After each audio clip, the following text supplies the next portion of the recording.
The forge roared like a beast beneath the weight of midday, its fiery breath mingling with the copper scent of heated metal. George Markley's muscles glistened with sweat as he hammered a plowshare into submission. The clang of iron rang out in steady rhythm, echoing against the walls of his smithy. "Morning, Mr. Mackley," greeted a passerby, tipping his hat to the blacksmith, whose reputation for quality work was as solid as the anvil upon which he wrought it. "Morning," George replied, without missing his beat, his voice as gruff as the calluses on his palms. He didn't need to look up to know who spoke. The townfolk were as familiar to him as the tools of his trade. The skin around his eyes crinkled slightly, betraying focus rather than friendliness. Here in the heart of Shroud, amidst sparks and smoke, George was sovereign of his realm. Each strike of his hammer forged not only the metal, but also the life he had built from nothing. As he plunged the glowing plowshare into the quenching trough, steam erupted with a harsh hiss, veiling him momentarily from the world outside. In the shrouded cocoon of mist, George allowed himself a rare moment of introspection. They see a blacksmith, the craftsman, the provider. But beneath this soot and sweat lies a man shaped by fire, tempered by adversity. George set the plowsmith aside to cool and wiped his brow with the back of his forearm, leaving a smudge of ash across his dark skin. His nostrils flared as another wave of heat cascaded from the open maw of the forge. It was relentless, this dance of fire and steel, but it was a dance he had mastered. "Got something there that'll last 100 harvests, I reckon," commented an elderly customer, leaning back against the doorframe with an appreciative nod. "Only 100, George quipped, the corner of his mouth twitching upward. "You underestimate my work, sir." Laughter followed, a brief interlude in the day's labor. Yet even as humor lightened the air, a shadow lingered behind George's eyes, a harbinger of storms yet to come. "Quality, that's what you're paying for," George said, turning back to his anvil. "And quality is what keeps this town coming through my doors." His thoughts drifted, unbidden, to confrontations past and those potentially looming on the horizon.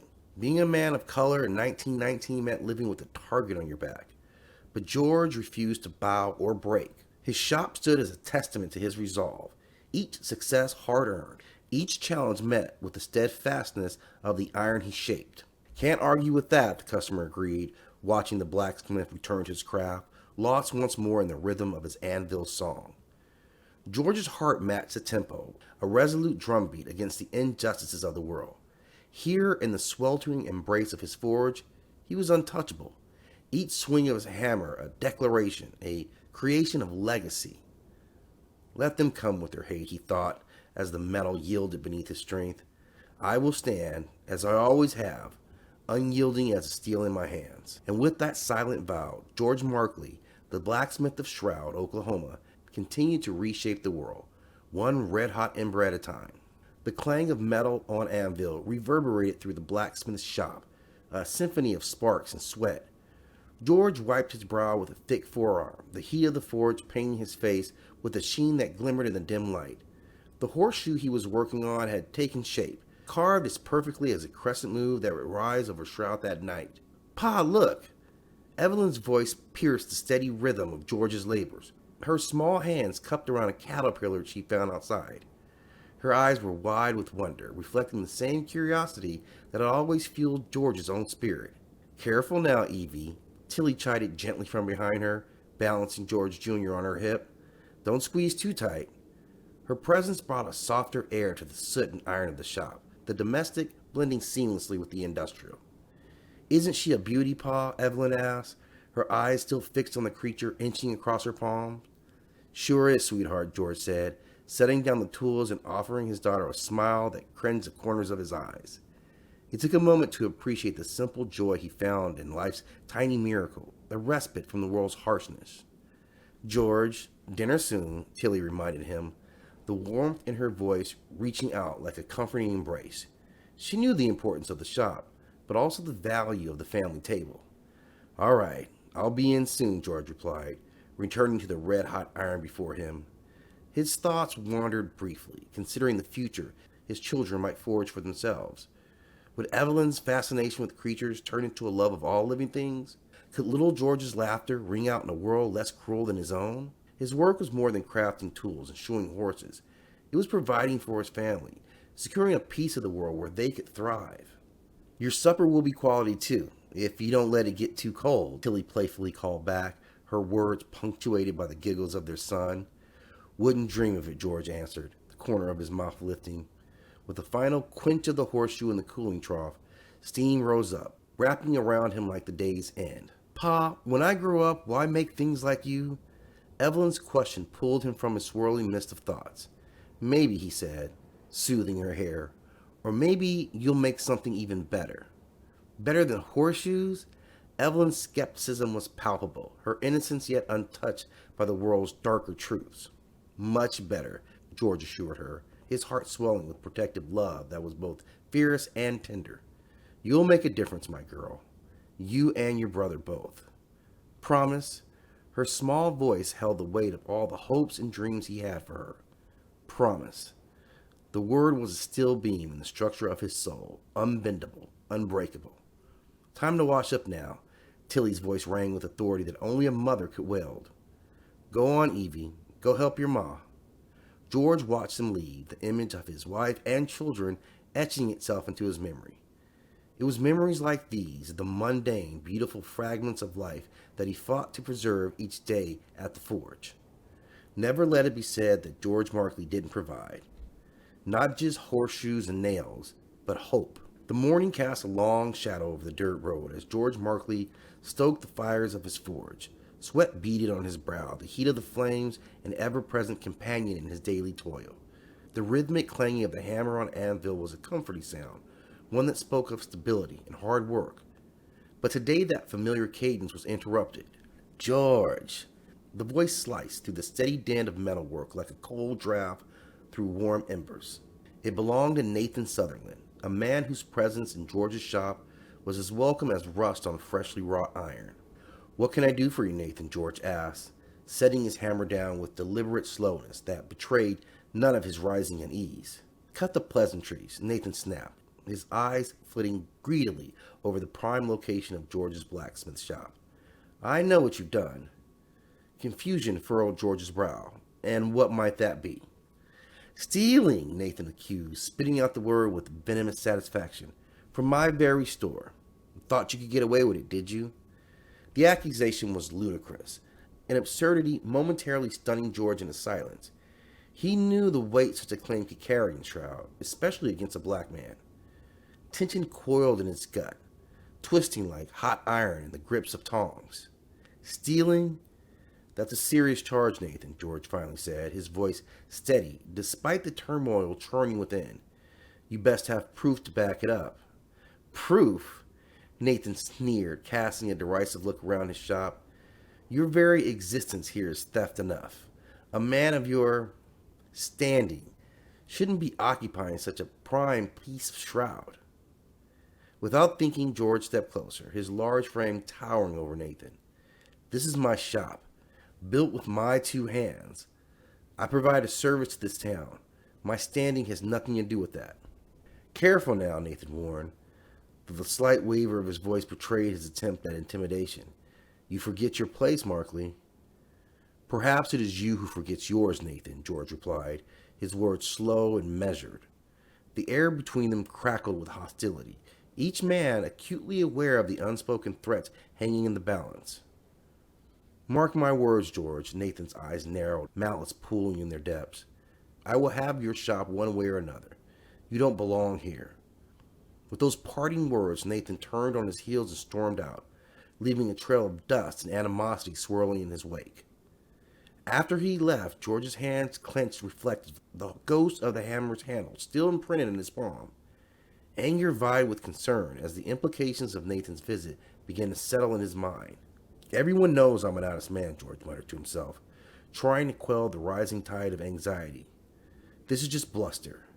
But deep down, where fear took root in the darkest corners of his heart, he knew the color of his skin made him vulnerable to lies spun by men like Nathan Sutherland. Lord help me, he whispered, his gaze falling on the family porch above the mantel of his forge, the smiling faces of Tilly, Evelyn, and George Jr. staring back at him. They were the reason he had to stand strong. Now more than ever, for their future, he would weather this storm. Yet as the day unfolded, with the relentless Oklahoma heat beating down upon the land, A sense of foreboding clung to George, as tenacious as the smoke that billowed from his forge. Nathan's threat loomed large. A dark cloud threatened to eclipse the bright hopes he held for his family. Under the unforgiving sun, George Markley stood at the center of Shroud's dusty main street, the town's eyes upon him. His large, callous hands, darkened by the forge's fire and years of labor, hung resolutely at his side. A crowd had gathered, drawn by the spectacle of confrontation. Nathan Sutherland stood opposite him, a sneer painted across his face, flanked by a man who shared his contempt. "Listen here, Markley," Nathan bellowed, his voice carrying with it the authority he believed his white skin afforded him. "You think you can just take what isn't yours? That you're above the law?" The general store owner's accusation cut through the murmurs of the onlookers like a sheath. George's jaw tightened. "I haven't taken nothing from nobody," he replied, his voice as steady as the anvil in his shop. "That includes you, Nathan. I built my business with these two hands." He raised his hands slightly, palms open, as if presenting his life's work to the jury before him. The townspeople whispered among themselves, some with curiosity, others with thinly veiled disdain. George knew which voices carried weight and which would flutter away against the next gust of wind. Their judgment was a fickle thing, but today it was anchored in Nathan's favor. "Your lies are as weak as your spine," Nathan spat. "Maybe you forget where you are, blacksmith. This is my town, and I won't stand for thievery." "Your lies are as weak as your spine," Nathan spat. "Maybe you forget where you are, blacksmith. This is my town, and I won't stand for thievery." George met Nathan's gaze unflinchingly. "No thief here, Sutherland. Only a man standing up for what's right." The clenching of his fist belied his calm demeanor, his heart jackhammering against his ribs like metal on a forge. "Is that so?" Nathan's voice dripped with malice, his followers chuckling behind him. "We'll see how long that defiance lasts." As the standoff came to an end, the crowd disappeared, leaving George under the scrutiny of the midday sun, the heat mirroring the simmering rage within him. But it was more than anger. It was determination not to bow down, to protect his family and their future. He turned and walked away, the weight of the encounter heavy on his shoulders. Night descended on Shroud, draping its darkness over the town. George, pulled away by urgent matters in a neighboring town, left his family home, nestled in the embrace of twilight. Lily, Evelyn, and George Jr. waved goodbye, unaware of the shadows creeping towards them in the night. Hours later, as the moon cast a ghostly glow over the sleepy town, a different kind of shadow approached the Markley residence. Nathan and his band of emboldened men, their hearts filled with poison and minds set on malice. With no defender in sight, they advanced upon the house, a pack of wolves in the guise of men. The door, a barrier of simple wood, was no match for their unwarranted conviction. Inside, the sanctuary of the Markleys was breached, the sanctity of the home violated by the intrusion of hatred and violence. The night air was thick with tension, the silence of the prairie broken by the creaking of the porch, the hushing curses of men driven by the darkest paths of their souls. Unseen by any, the spirits of the land watched in silent lament. The cruelty of humanity once again played out under the indifferent stars, and thus the stage was set for a wrathful spirit to be forged in the crucible of justice, the hammer of vengeance, waiting to be awakened by the blood and tears yet to be spilled. The moon hung low, a silent witness to the unspeakable acts unfolding within the blacksmith's homes. Tilly's voice, once filled with laughter and warmth, now rose in ragged sobs that traversed the desolate night. She fought with every ounce of her being, her maternal instinct as fierce as the flames George coaxed from his forge. But her strength was no match for the brutality that Nathan and the men wielded with such vile favor. "Please, not my children," she pleaded between the harrowing blows, her words landing on indifferent ears. Her tormentors replied with mockery and continued their assault, driven by the hate that knew no bounds.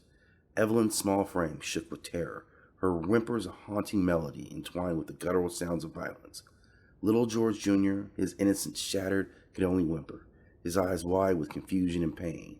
Their agony echoed through the rooms, vibrations of desperation that would soon reverberate to the very souls of their absent protector.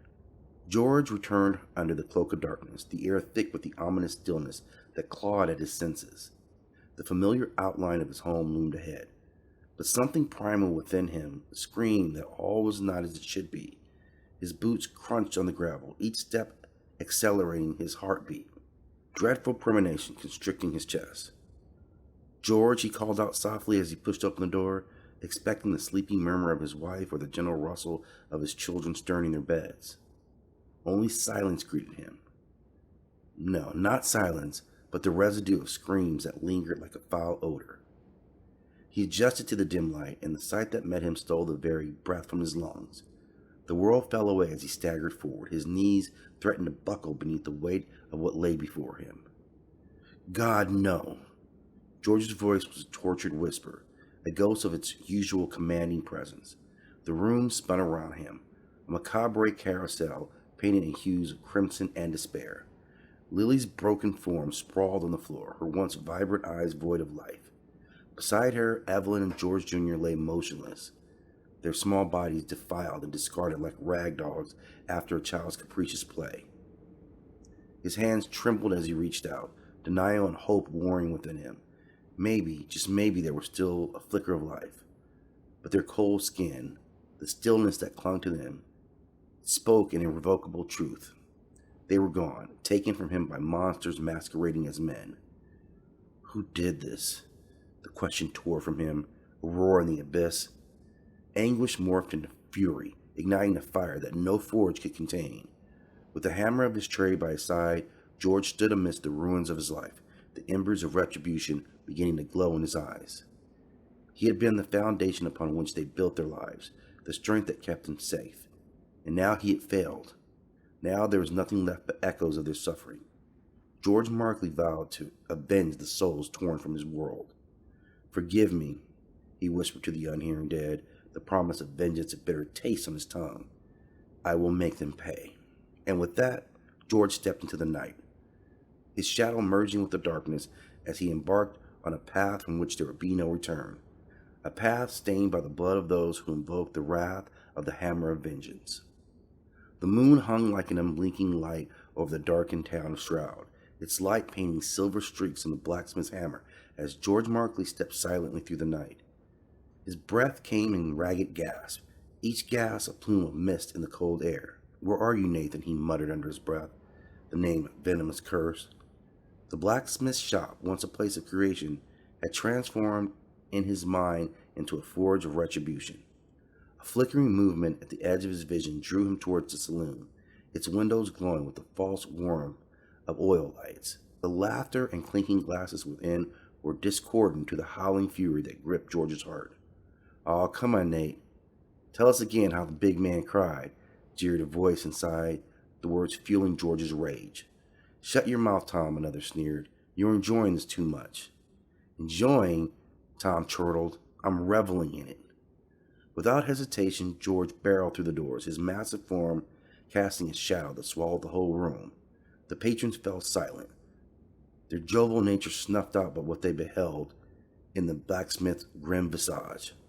"George Markley," Nathan began, a tremor of fear in his voice.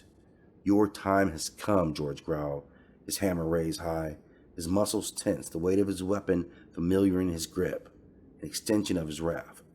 Wait, this ain't what it looks." "Silence," George roared. The first swing was a thunderclap, metal meeting skull with a sickening crunch. Tom collapsed without a sound, blood pooling beneath his caved-in head. Panic erupted as the men scattered, but George's pursuit was relentless, driven by visions of Tilly's gentle smile and Evelyn's bright laughter. Each strike of the hammer was a requiem for his son's stolen future. "Please no," one begged, scrambling backward on hands and knees. But mercy had fled from George's soul, alongside with his family's spirits. "Did they beg, like you do now?" George's voice was ice as his hammer found its mark again, obliterating bone and sinew without remorse.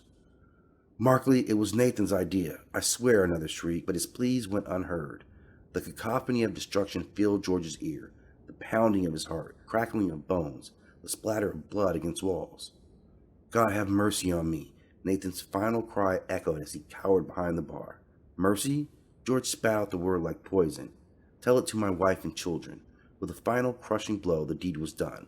The silence returned to the saloon, broken only by George's labored breathing. He stood amidst the carnage, the hammer slick with the lifeblood of the guilty. But there was no solace, no peace found in vengeance, only the hollow victory of justice extracted, a bitter salve on the gaping wound in his soul.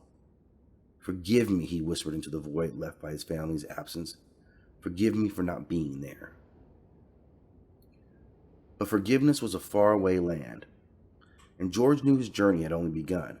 The hammer of vengeance was born with fire and blood, and its work would stretch beyond the horizon into the darkest corners where hate dared to thrive. The moon hung heavy over Shroud, a silent witness to the grim procession that wound its way through the heart of the city.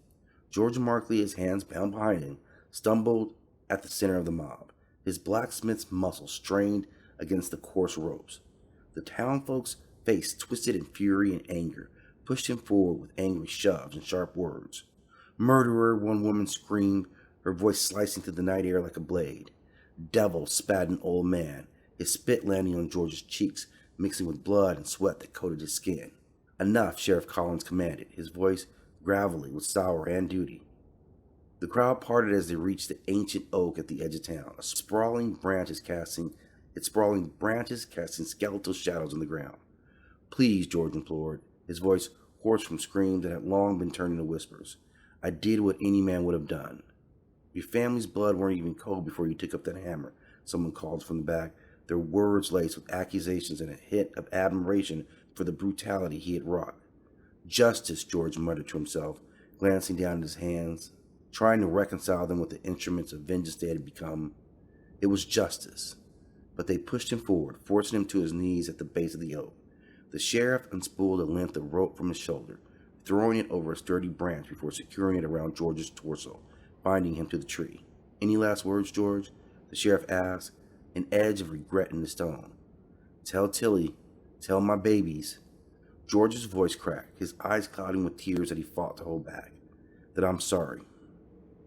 God may forgive you, but Shroud don't." The sheriff nodded to the man flanking him. A blacksmith apprentice, no more than 16, stepped forward, a railroad spike in his hand. His face was a mask of confusion and conflict, torn between the teachings of his trade and the desires of the mob. "Sorry, Mr. Markley," the boy stammered, his eyes refusing to meet those of his former mentor. The first spike pierced flesh with a sickening crunch, pinning George's shoulder to the gnarled bark. A guttural cry escaped his lips, a sound that seemed to pull the very soul from his body. Another blow, another spike, this time through his right shoulders, and the cries melded into the night, indistinguished from the howls of wild creatures. "Look at me, boy," George demanded through clenched teeth, fixing his gaze upon the apprentice. "Remember this moment when you swing your hammer. Remember what hate brings."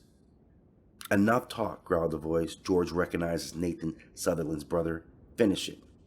The boy hesitated, but the crowd's fervent chant of justice propelled his arm forward. More spikes, each a betrayal of the craft George had loved, drove into his legs, his abdomens, until the only thing holding him upright was the rough embrace of oak and the iron in his flesh. "May God have mercy on all of us," George whispered, his vision blurring as the pain crescendoed into a symphony of agony. His thoughts spiraled, fleeting images of Tilly's smile, Evelyn's laughter, George Jr.'s innocent eyes. "Mercy," he said bitterly, a stranger to these parts. "Say hi to the devil for us," someone shouted as the final spike was driven home. George's head lolled forward, his breathing coming in ragged gasps. He could feel the life bleeding out of him, the warmth seeping away into the dirt beneath the oak. The mob's voices faded away, their thirst for vengeance quenched by the spectacle of his suffering. "Forgive me," he prayed silently to the memories of his loved ones, "for I have sinned." With one last shuddering breath, George Markley, the blacksmith of Shroud, slipped from the land of living, his spirit bound to the place of his execution, as if the very spikes that ended his life now tethered him to the world he could no longer touch. The moon hung low, a pale witness to the atrocity beneath the oak. George's spirit hovered, shackled by pain and injustice, over his ravaged body, a final expression of sorrowful defiance. The night air held a charged silence, broken only by the distant howl of a solitary coyote. It was in this quietude that a whisper, as if carried by the wind itself, began to form around it. "George Markley," it intoned with an ethereal resonance that seemed to vibrate within his very essence. "Who calls upon me? George's spectral voice was cautious, a mere wisp in the darkness. An arbiter of balance, the voice replied, a spirit of vengeance. George's translucent form gazed down, taking in the sight of his own mortal shell. He felt a surge of emotion, a tide of rage and greed threatening to drown his reason. Vengeance, he echoed hollowly, the word tasting like bile on his incorporeal tongue. Look upon yourself, blacksmith, the spirit commanded. Your hammer once forged bonds, mended breaks. Now you shall wield it to shatter the chains of hatred.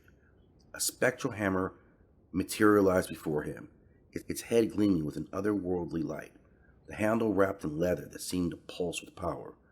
George reached out, his ghostly fingers closing around it. The context sent a jolt through his being, igniting a fire that had been extinguished with his last breath. Rise, hammer of vengeance, spirits proclaim. Strike down those who mar the world with their malice. Let the guilty know fear as they have sown it. And what of mercy? Of justice, George questioned, feeling the weight of the weapon in his hand. Mercy is for the repentant. Justice is what you will bring. A wash of determination flooded through George's spectral form. He thought of Tilly's gentle strength, Evelyn's bright future, George Jr.'s boundless curiosity, all stolen by the hands of hate. His purpose solidified like steel in a forge. Then I shall be the hammer. I shall be the tempest, George vowed, his voice ringing with the newfound resolve. Go forth, hammer of vengeance, the spirit said as it began to fade from perception. Let the wicked cower at your approach. With a thunderous crack, George's spirit exploded into an array of shadows and light, merging with the night. Now unbound, he soared above shroud, a specter of retribution. He could sense them, the malevolent hearts, the corrupt souls. They would not rest easy in their beds. They would not find peace in their wickedness. As he descended upon the town, his presence caused lanterns to flicker and dogs to whine nervously. The first of the guilty stirred in his sleep, a cold streak breaking across his brow as primal fear took hold. George raised his spectral hammer high, its arc cutting through the stillness of the night. May God have mercy on you, he whispered, and with the force that seemed to shake the very earth, George brought the hammer down, unleashing the fury of the wrong and the wrath of the just. The hammer of vengeance was born.